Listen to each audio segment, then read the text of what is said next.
sepertimu.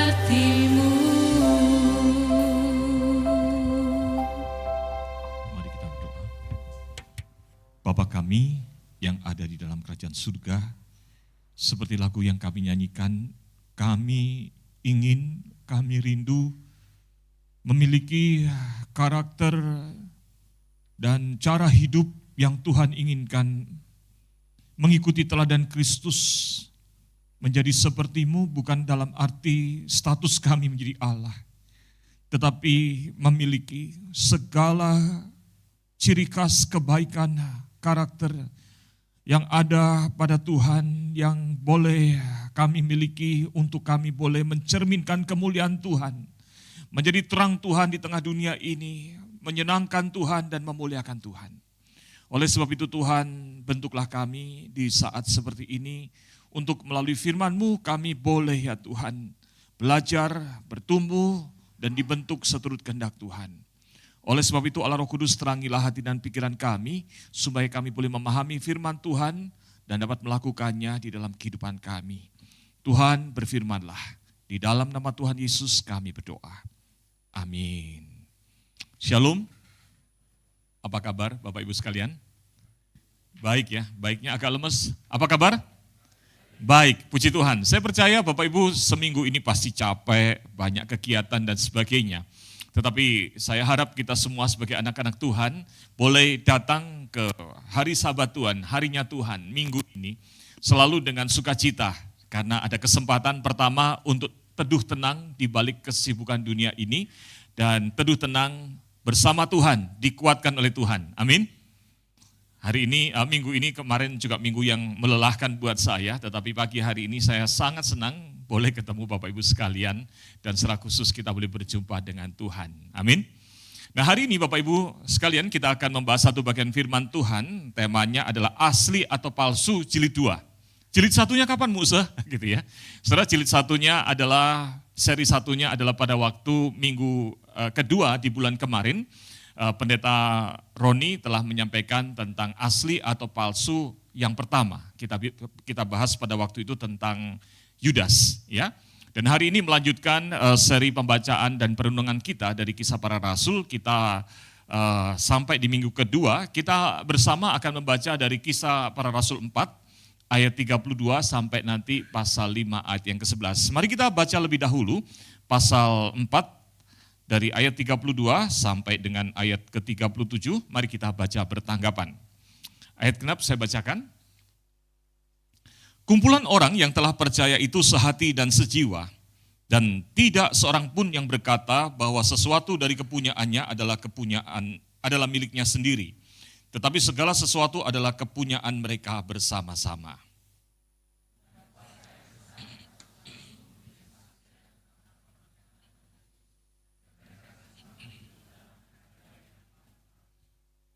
Tidak ada seorang pun yang berkekurangan di antara mereka. Sebab semua orang yang mempunyai tanah atau rumah menjual kepunyaannya itu, dan hasil penjualan itu mereka bawa.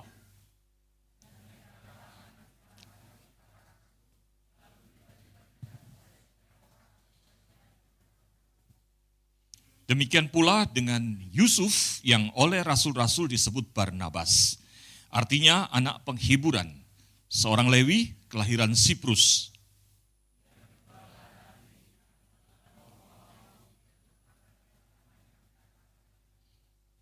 Amin. Bapak Ibu dan saudara sekalian, apa yang kita baca barusan ini kalau kita teliti agak mirip pengulangan dari Kisah Rasul pasal 2 ayat 41 sampai dengan ayat 47. Waktu itu telah juga diuraikan dalam pemberitaan firman Tuhan di kebaktian umum minggu keempat kalau tidak salah ya, bulan lalu oleh Lause Mario, Guru Injil Mario. Yaitu dikatakan bahwa orang-orang Kristen, gereja mula-mula itu punya satu hal yang luar biasa. Mereka bukan hanya menjadi kumpulan orang percaya, tetapi ketika mereka berkumpul, mereka itu membagikan roti, mereka membagikan makanan minuman, mereka membaca firman Tuhan, merenungkannya, dan bahkan ada catatan bahwa mereka juga menjual miliknya untuk dibagikan. Jadi ada satu kepemilikan bersama mereka ada rasa kepemilikan bersama untuk saling membantu. Dan hari ini sama firman Tuhan juga dikatakan di sini bahwa mereka itu pun berkumpul, lalu mereka juga memiliki satu aktivitas, satu ciri khas yang unik, yaitu menjual lahannya, menjual hartanya, membagikan kepada sesama orang Kristen. Saudara, kita harus tahu bahwa pada waktu itu orang Kristen tidak selalu hidup dalam hal yang baik, dalam situasi yang baik. Mereka karena iman percayanya dikeluarkan dari keluarga, dijauhi oleh masyarakat. Yang bekerja sebagai budak, maka ketika dia percaya kepada Kristus, mungkin dia harus keluar dari pekerjaannya, keluar dari keluarganya. Waktu saya sempat memberitakan Injil kepada seorang yang ada di Bali, saudara sekalian, maka rekan-rekan yang di Bali mengingatkan, ingat, ada satu resiko yang diambil ketika seorang menerima Tuhan. Dia bukan hanya dikucilkan dari keluarga, hak warisnya pun juga nggak boleh, sehingga dia harus keluar dari lingkungan kampungnya. Saya katakan, waduh, resikonya besar sekali, betul ya? Nah, itulah sebabnya saudara, di dalam kasih dan berkat Tuhan, orang-orang yang berkumpul itu, mereka itu membagikan kepemilikannya supaya jangan sampai ada anak-anak Tuhan yang left behind, yang tertinggal, yang hidupnya tidak sejahtera. Saudara ingin gereja mula-mula semangatnya ada di dalam GKI Karawaci, amin? Langsung aminnya enggak kenceng. Musa, saya baru beli mobil listrik, dijual, dibagi, betul ya? Musa, saya baru beli rumah. Saudara sekalian, nah disinilah nanti kita diskusikan menariknya. Sebetulnya mengapa fenomena itu bisa terjadi dan sebetulnya seperti apa kita memandangnya. Nah, saudara sekalian, di dalam situasi yang seperti ini, saudara sekalian, muncullah seorang yang kemudian disebut di dalam ayat 36 ini, yaitu Yusuf. Saudara, menarik sekali katakan Yusuf ini disebut Barnabas. Dan kalau kita lihat di sepanjang perjalanan nanti kisah para rasul, nama Yusuf ini tidak muncul lagi, tapi nama yang disebut tentang dia ini selalu menggunakan nama Barnabas. Padahal Barnabas itu julukan. Nanti minggu kedua bulan September kita akan membahas tentang Barnabas ini. Saudara, Barnabas itu dari kata bar itu artinya anak, nabas atau nebaha itu penghiburan. Jadi ini adalah seorang yang punya karakter, kehadirannya itu begitu tulus, begitu berintegritas, luar dalam sama, yaitu apa? Kehadirannya memberikan penghiburan. Sehingga kemudian dimanapun saja dia berada, orang merasakan bahwa kehadirannya itu menjadi kekuatan dan penghiburan. Dan Barnabas itu adalah seorang yang kaya. Dia adalah paman dari Yohanes Markus. Yohanes Markus itu adalah Markus, penulis surat Injil. Saudara sekalian, di dalam segala kelimpahan dan berkat yang dia terima, dikatakan maka Barnabas juga menjual ladang dan kemudian membagikan miliknya itu untuk dipersembahkan, diletakkan di kaki para rasul untuk digunakan bagi kehidupan bersama. Amin. Ada di sini yang mau menjual rumahnya?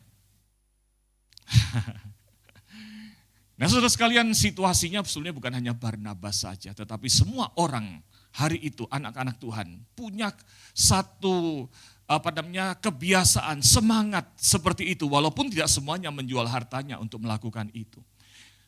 Dan situasi itu menginspirasi sepasang suami istri yang ada di dalam kumpulan itu, yang bernama Ananias dan Safira. Mari kita lihat bersama pasal 5 ayat yang pertama, saudara sekalian ya.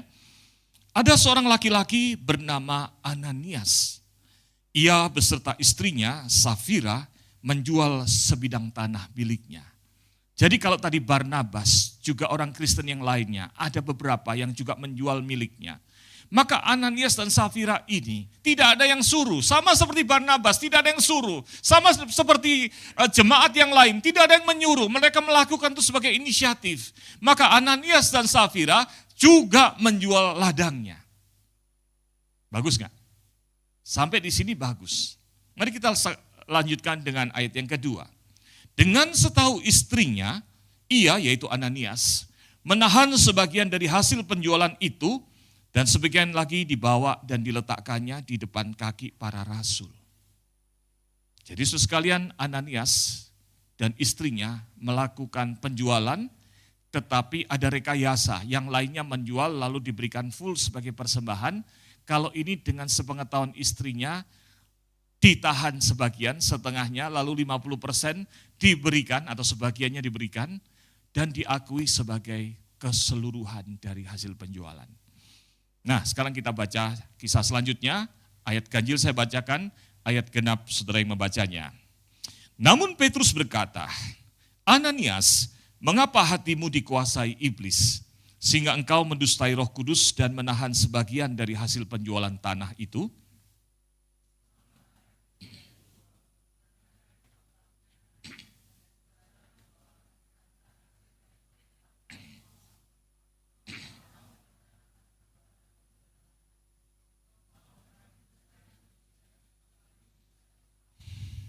Ketika mendengar perkataan itu, rebahlah Ananias dan putuslah nyawanya. Semua orang yang mendengar hal itu menjadi sangat ketakutan.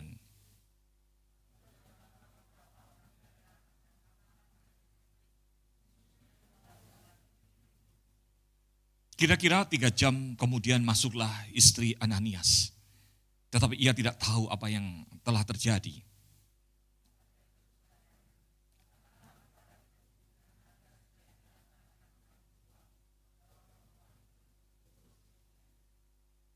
Kata Petrus, mengapa kamu berdua bersepakat untuk mencobai roh Tuhan? Lihatlah, orang-orang yang baru mengubur suamimu berdiri di depan pintu, dan mereka akan mengusung engkau juga keluar.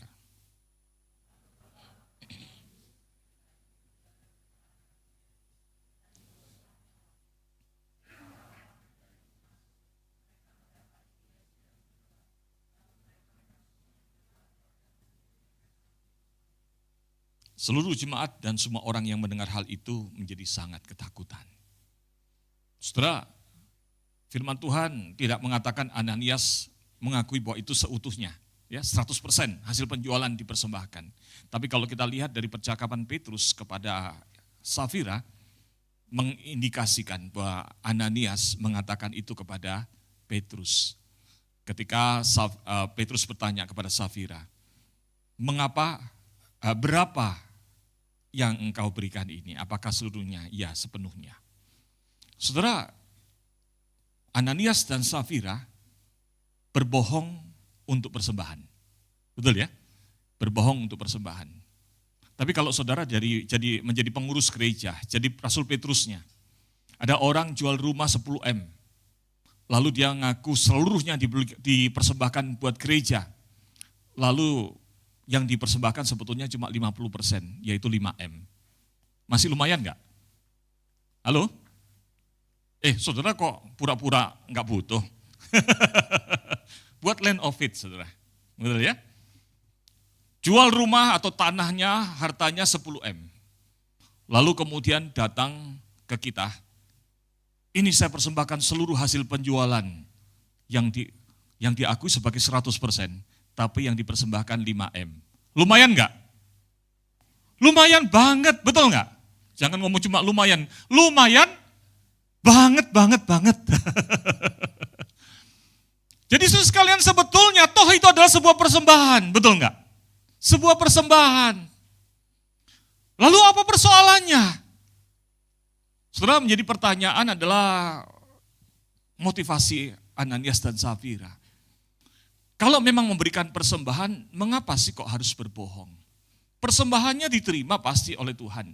Kalau Ananias dan Safira memberi bukan 50%, tapi cuma 10%, diterima enggak sama Tuhan? Diterima. Kalau diberikan yang diberikan hanya 1% dan dia mengatakan ini saya berikan cuma 1%, diterima enggak? Diterima. Persembahan janda yang miskin Tuhan terima. Kalau kita lihat dalam perjanjian lama, bahwa persembahan itu ketika diatur bagaimana persembahan dibawa oleh umat Israel, itu ada kambing, domba, bakaran dan sebagainya yang harus tidak bercacat. Tapi bahkan di kitab Imamat ditulis, kalau orang miskin tidak ada uang, gak apa-apa, berikan segenggam tepung saja dipersembahkan kepada Tuhan, Tuhan mau terima. Amin. Jadi ini bukan masalah jumlah. Ada satu permasalahan, yaitu permasalahan bohong. Pertanyaannya, mengapa Ananias dan Safira bohong? Saudara, pertanyaan yang ditanyakan oleh Rasul Petrus itu menarik. Selama tanah itu tidak dijual, bukankah itu tetap milik kepunyaanmu? Artinya apa? Nggak usah jual rumah, nggak usah jual lahan, nggak usah berikan persembahan juga nggak apa-apa kok. Betul nggak? Maksudnya begitu. Dan setelah dijual, bukankah hasilnya itu juga tetap dalam kuasamu? Mau kamu jual 10M, 100M, nggak dipersembahkan juga nggak apa-apa. Nggak ada masalah, tidak ada suatu kewajiban. Yang terjadi di dalam gereja mula-mula, orang-orang melakukan, menjual lahannya untuk kemudian dibagikan hasilnya buat kehidupan bersama orang Kristen hari itu sifatnya spontan. Tidak ada satupun perintah firman Tuhan yang mengatakan mereka untuk melakukan hal itu. Maka hari ini saudara, ketika saudara mendengarkan khotbah hari ini, saudara jangan merasa tertekan seperti sekarang ini.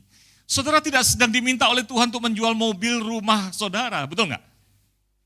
Jadi waktu tadi baca ini saudara udah tegang sekali wajahnya. Kayaknya ini musuh Petrus kayak pendeta-pendeta yang itu tuh habis ini lalu kemudian serahkan dompet Anda hari ini. Betul ya? Tanda tangan pakai meterai, saya minta disiapkan majelis begitu ya, rumahnya diserahkan. Enggak saudara, enggak perlu. Tidak ada satupun bagian firman Tuhan yang mengatakan untuk mereka melakukan itu. Amin? Oh, aminnya enggak kenceng berarti ada. Betul ya? Tidak ada satupun perintah firman Tuhan untuk melakukan hal itu. Jadi kalaupun kamu punya, itu punyamu Tuhan beri, enggak usah dijual juga enggak apa-apa, dijual enggak usah dijadikan persembahan juga enggak apa-apa kok, kata Tuhan. Mengapa engkau merencanakan perbuatan itu dalam hatimu? Engkau bukan mendustai manusia, tetapi mendustai Allah. Nah di sini kita lihat permasalahan utamanya, mendustai Allah. Saudara, Ananias dan Safira tidak dalam tekanan yang membuat mereka terpaksa berbohong loh. Ada orang yang berbohongnya karena terpaksa, makanya biasanya kalau ada ceramah tentang etika Kristen pertanyaannya, kalau ada orang terpaksa bohong, white lie gitu ya, bohong putih, boleh enggak Pak gitu ya. Ini ada yang memaksa enggak bahwa Ananias dan Safira harus berbohong? Kagak ada. Tapi berbohong. Kalau gitu pertanyaannya adalah mengapa Ananias dan Safira berbohong? Saudara, saya suka apa yang ditulis oleh John Piper, dia berkata begini tentang Ananias dan Safira. Mereka ingin terlihat lebih murah hati. Lebih murah hati. Berarti levelnya up, betul ya? Mungkin dia sudah murah hati atau kurang murah hati, tapi dia ingin terlihat dari luar lebih murah hati daripada sebenarnya. Mungkin mereka ingin para rasul berpikir bahwa mereka seperti Barnabas. Nah, makanya ada kaitannya dengan kisah tadi di dalam pasal 4 tentang Barnabas.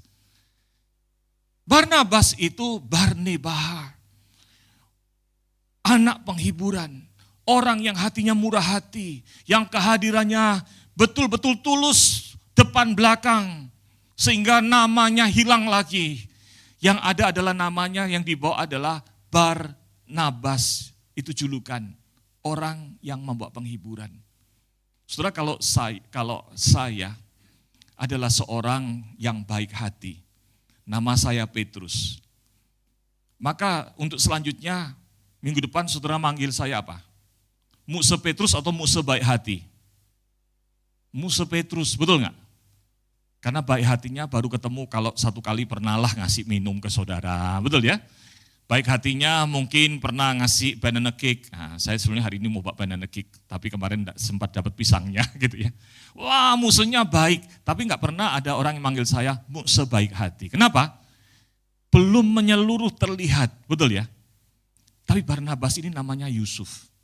Saking dia itu membawa penghiburan, sampai akhirnya orang lupa namanya. Seolah-olah, kalau saya dramatisir saudara, pada waktu Barnabas besuk, ya, tanfang gitu ya, ke rumah jemaat, ketuk pintu, lalu kemudian anaknya lihat, om baik hati, om penghiburan, betul ya? Anaknya sudah lupa bahwa itu om itu namanya Yusuf.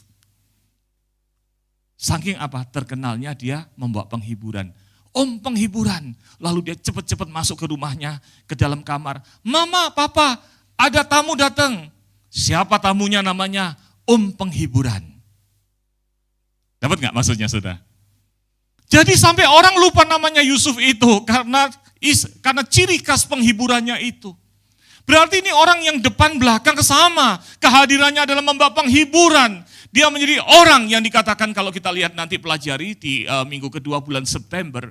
Adalah orang yang karena kebaikan hatinya.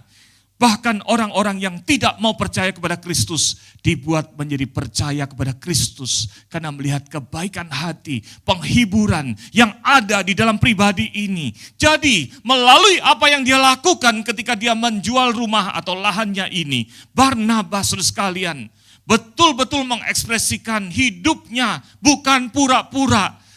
Dia menjadi orang yang dikenal baik karena memang dia baik.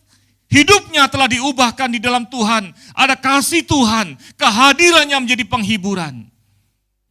Kalau lihat Barnabas lewat, semua orang Kristen hari itu kagum.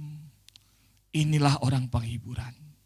Di titik itulah Ananias dan Safira menginginkan dirinya naik level. Dari Ananias, Safira versi 1. Naik level jadi versi 1,0, 1,1. Kalau bisa bukan 1,1, menjadi versi 2,1 atau 5,3. Betul ya? Menaikkan level rohani di hadapan orang, bukan di dalam diri. Sehingga untuk itu dia berbohong. Jadi sebetulnya levelnya naik gak? Halo? Mungkin mereka ingin para rasul berpikir bahwa mereka seperti Barnabas. Mereka menginginkan suatu pengakuan agamawi. Mereka tidak hanya mencintai uang, tapi mereka juga menginginkan pujian orang. Lalu John Piper mengatakan, dua hal ini biasanya hampir selalu muncul bersamaan. Orang yang greedy, ingin kaya, ingin masuk ke level yang lebih tinggi, sekaligus ingin juga melaluinya mendapatkan pujian. Saya nggak mengatakan kalau orang kaya pasti begini saudara ya. Karena firman Tuhan mengatakan yang jatuh ke dalam berbagai dosa adalah orang yang nafsu banget kepingin kaya. Kekayaan itu adalah dari Tuhan, amin. Jadi orang kaya boleh nggak? Boleh, nggak berdosa menjadi kaya kalau itu dari Tuhan. Yang dosa adalah menginginkan kekayaan, itu 1 Timotius 6. Orang-orang yang mengejar kekayaan, cinta uang, maka dia jatuh ke dalam berbagai pencobaan dan dosa dikatakan. Nah, tetapi orang yang memang materialistik, mengejar kekayaan, mengukur segala sesuatu dengan materi, maka setelah mendapatkan itu, maka mengikuti itu kepingin juga. Namanya naik, pengakuan dan pujian. Istilah sekarang namanya flexing, betul nggak? Flexing sudah anak-anak muda ya, mungkin 2-3 tahun yang lalu masih ingat ya kasusnya. Banyak orang-orang muda yang dari biasa-biasa tiba-tiba kaya banget, masuk di YouTube, nunjukkan kayanya dia, makannya kayak apa, pergi kemana-mana pakai jet. Ya, kalau kita pakai jet pump. Dia pakai jet beneran, kaget. Masih muda loh, udah kaya raya foya-foya. Baru setahun masuk penjara. Betul ya? Setelah itu flexing. Flexing, kenapa flexing? Karena orang yang berorientasi pada materi, sekaligus kemudian berorientasi kepada rasa bangga dan pujian atas apa yang dimiliki. Dan itu yang mau diambil, itu yang mau dicapai, yang mau dilakukan oleh Ananias dan Safira. Tuhan tidak menghendaki murid Tuhan seperti itu. Tuhan ingin anak-anak Tuhan menyadari, hidup itu utama bukan materi. Materi itu, berkat itu pemberian Tuhan. Amin. Maka praktek yang dilakukan Ananias Safira, kalau diizinkan akan merusak kehidupan bergereja. Gereja-gereja yang kemudian saling bersaing anggota jemaatnya untuk saling kaya. Nggak enak kalau nggak kelihatan kaya. Parkirannya, gerejanya penuh dengan mobil-mobil yang mewah. Maka kemudian yang bawa mobil yang kurang mewah, parkirnya 10 kilometer dari gereja, mendingan nggak kelihatan, betul ya? Dulu saya pernah, saudara, ada pendeta, anaknya dapat satu beasiswa untuk sekolah di sekolah internasional, saya nggak sebut namanya, sekolah itu. Anak pendeta yang tidak kaya, lalu kemudian dapat beasiswa di sekolah internasional, yang datang anak-anaknya mobilnya mewah-mewah semua. Maka suatu hari setelah 1-2 bulan sekolah di situ, anaknya bilang sama papanya, karena papanya tiap hari nganterin jadi supir. "Pak, aku turun di sini saja, nanti aku jalan kaki." Papanya pikir, oh karena macet antrian mobil. Jadi papanya pikir bagus juga lah, sehat buat anaknya. Jadi papanya berhentikan anak itu 50 meter dari 100 meter dari sekolah itu. Lalu anaknya jalan, saudara, menuju ke sekolah. Setelah 2 minggu begitu, akhirnya papanya tanya motivasinya. "Nak, kenapa kamu di drop di sini?" "Papi bisa lo antar sampai situ. Mumpung ini lancar nggak ngantri." Anaknya bilang, "Di sini aja papi, aku malu. Papi pakai kijang kotak." Setelah ya, zaman dulu kijang kotak. Saya juga punya itu kijang yang kotak itu. Sementara yang lainnya di sekolah itu antriannya Mercy, BMW dan sebagainya. Kalau gereja sampai begitu, lalu kemudian saudara datang pakai sepeda ontel, jadi pressure. Apalagi kalau kemudian gereja, orang-orangnya membanggakan suatu kesuksesan hidup dalam Tuhan. Haleluya. Karena saya melayani Tuhan, karena saya doa yang sungguh-sungguh hidup dalam Tuhan, maka saudara sekalian saya diberkati Tuhan. Amin, amin, haleluya. Saya bisa memberikan persembahan dan sebagainya. Itu teologi sukses, saudara. Maka saudara yang datang pakai sepeda ontel, gaji pas-pasan, makan sehari telur 1, siang pakai kerupuk, malam nasi pakai garam. Kira-kira saudara ke gereja nyaman gak?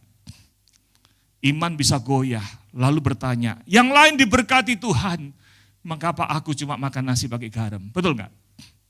Saudara, kehadiran cara berpikir yang materialistik, teologi sukses dan yang seperti itu akan merusak gereja. Maka Tuhan menghukum, melakukan pembersihan koreksi di awal gereja mula-mula. Ananias mendapatkan teguran sampai kemudian mati. Kalau itu ada terjadi di hari ini, mungkin Tuhan nggak lakukan sampai ditegur mati. Tapi kalau saudara mendengarkan firman ini dan saudara memiliki cara berpikir itu, ini jadikanlah teguran secara pribadi buat saudara dan saya. Amin. Memang nggak dibuat sampai mati seperti dulu gereja mula-mula. Perlu dikoreksi hari itu supaya tidak melebar cara berhidup seperti itu. Tapi cara hidup yang seperti itu, cara berpikir seperti itu di dalam jemaat hari ini banyak, saudara. Bahkan ada gereja yang menekankan teologi sukses. Maka saudara sekalian, itu bukanlah murid yang sejati. Murid yang mengejar pujian, level iman yang cuma di boost up, di up saja, tapi bukan di dalam dirinya sungguh-sungguh. Saudara, Ananias itu namanya adalah whom Jehovah has graciously given. Orang yang diberkati dan diperlakukan dengan baik oleh Yehova. Tapi dia tidak cukup dengan nama itu. Dia ingin nama baik, pengakuan dan segalanya. Saudara, di Matthew Henry Concise Commentary dikatakan begini. Dosa Ananias dan Safira adalah bahwa mereka berambisi untuk dianggap murid-murid terkemuka, walaupun mereka bukan murid sejati. Bukan murid sejati. Hari ini kita bicara tentang genuine or fake. Asli, sejati atau palsu. Menurut saudara, Ananias dan Safira murid yang sejati atau palsu? Murid palsu, motivasinya palsu. Dan dia ingin mengenakan status yang palsu itu. Mari kita baca bersama-sama poin ini. 1, 2, 3. Murid sejati beribadah dan melayani sebagai wujud syukur, cinta pada Tuhan, dan hasil kehidupan yang diubahkan oleh Kristus. Murid palsu beribadah dan melayani hanya demi pujian manusia. Pertanyaannya adalah kalau gitu, Anda dan saya termasuk murid sejati atau tidak? Ketika hari ini datang beribadah ke gereja, datang karena habis saya Kristen, kalau saya nggak ke gereja gimana? Nanti katanya apa? Maka kalau saudara datang ke gereja demi nama itu, maka saudara perlu mempertanyakan kesejatian hidup kemuritan saudara. Ketika memberikan persembahan, karena terpaksa, karena hal-hal motivasi yang lain selain karena kasih dan syukur kepada Tuhan, saudara harus mempertanyakan bagaimana. Saudara sekalian, saya bersyukur ketika kita masuk di Land of Faith, saya menjumpai banyak anak-anak Tuhan di GKI Karawaci, adalah anak-anak Tuhan yang sungguh-sungguh cinta Tuhan dengan hati yang tulus. Saudara, orang-orang tersebut tidak mau disebutkan namanya. Bahkan ada yang mengatakan jangan sampai keluarga saya tahu ya Mukse ya. Apa yang dipersembahkan membuat saya menangis, bahkan saya katakan sudahlah pikirkan dahulu, jangan dulu persembahkan. Doa dulu baik-baik. Ada yang punya tabungan, pensiun, lalu kemudian datang, Mukse saya mau berikan sebagian tabungan pensiun saya untuk Land of Faith. Jumlahnya tidak kecil, ada yang kepingan emas, ada yang dolar, ada dan sebagainya. Saya katakan, Pak atau Bu, doakan baik-baik deh. Sudah tahu kan kalau pensiun artinya tidak ada pemasukan, betul enggak?